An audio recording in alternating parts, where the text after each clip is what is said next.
আমার রুমে আসবো এমন সময় একটা মেয়ের সাথে ধাক্কা খেয়ে ওর উপরে পড়ে গেলাম। মেয়েটা আমাকে জড়িয়ে ধরে ওর ঠোঁটের সাথে আমার ঠোঁট মিলিয়ে দিল। আমি ছাড়ানোর অনেক চেষ্টা করে যাচ্ছি, কিন্তু বারবার ব্যর্থ হচ্ছি। মেয়েটা আমার ঠোঁট কামড় দিয়ে ধরে রেখেছে। আমি কোনো রকম ছাড়িয়ে উঠে পড়লাম। আরে, এ তো মাইশা, আমার খালাতো বোন। মাইশাকে বললাম, এটা তুই কি করলি? কি করেছি আমি? তুই জানিস না তুই কি করেছিস? না, জানি না। তুমি বলো। তুই আমার ঠোঁটে কিস করলি কেন? আমি কি ইচ্ছে করে করেছি নাকি? তুমি ধাক্কা খেয়ে আমার উপর পড়লে, তারপর তোমার ঠোঁট আমার ঠোঁটের সাথে মিলে গেল। দেখ, একদম আমার সাথে ফাইজলামি করবে না।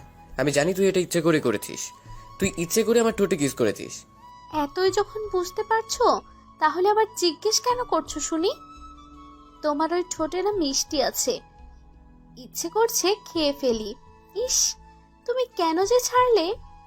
থাপ্পড় মেরে তোর সব দাঁত ফেলে দেব। আমার ঠোঁট কি খাবার কোনো জিনিস নাকি যে তুই খাবি? আর কামড় দিলি কেন? ভালো লাগছিল তাই।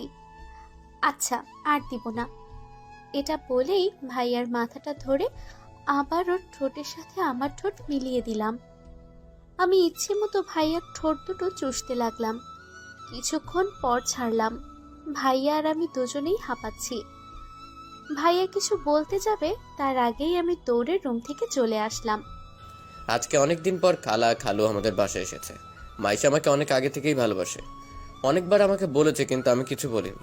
ও এখন যা শুরু করেছে, তাতে মনে হয় না আমার মান সম্মান আর কিছু থাকবে।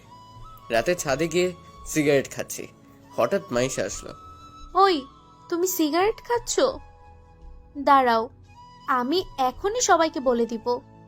কাউকে বলিস না প্লিজ। তুই যা বলবি আমি তাই শুনবো, তাও কাউকে বলিস না।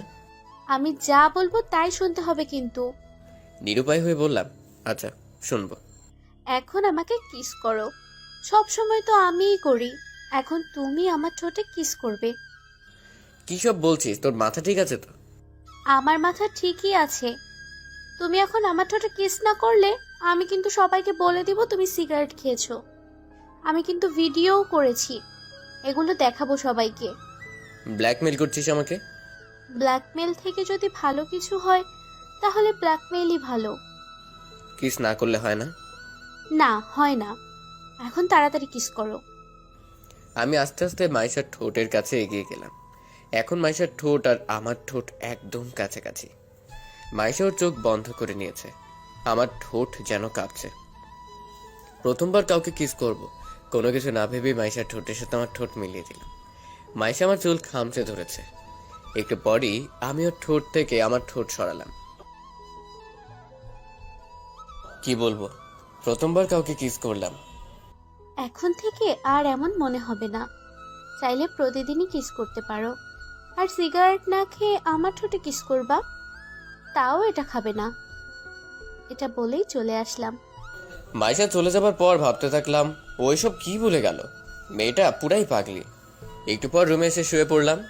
সকালে ঘুম থেকে উঠে ফ্রেশ হয়ে নাস্তা শেষ করলাম।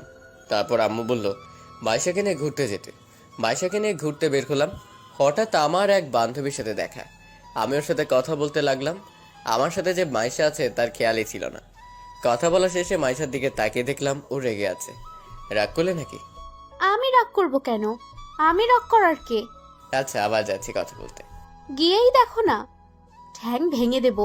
বাসায় এসে যা শুনলাম তাতে তো আমি অবাক হয়ে গেলাম। আজকেই নাকি মাইশার সাথে আমার বিয়ে হবে। সবাই জানতো, কিন্তু আমাকে বলেনি। মাইশাও জানতো। তারা এর জন্যই আমাদের বাসায় এসেছে। এখন বুঝতে পারছি এর জন্যই হয়তো মাইশা আমাকে কিস করেছিল। যাক, ভালোই হয়েছে। আমি ওকে ভালোবাসি। এখন আর আদর করতে ভয় পেতে হবে না। বাসর ঘরে গেলাম। মাইশা খাট থেকে নেমে আমাকে সালাম করলো। এত দেরি করলে কেন? আমি সেই কখন থেকে অপেক্ষা করছি। তাড়াতাড়ি আসা যায় নাকি? আর এত তাড়াতাড়ি কেন আসতাম শুনি? আদর করবা আমাকে তাই। আমি আদর করতে পারি না। তোমার করতে হবে না, আমি আদর আদায় করে নিচ্ছি। এটা বলেই ওকে ধাক্কা দিয়ে বিছানায় ফেলে দিয়ে আমি ওর উপরে উঠে পড়লাম। ইরামকে জড়িয়ে ধরে পাগলের মতো ওর ঠোঁটে গলায় কিস করতে লাগলাম। আর ইরাম আমার শাড়ি খুলতে লাগলো। আমি ওকে কিস করছি আর ওর পাঞ্জাবি খুলতে লাগলাম। তারপর লাইট অফ করে দুজনে একে অপরকে আদর করতে লাগলাম। কিভাবে আদর করলাম তার জানতে হবে না।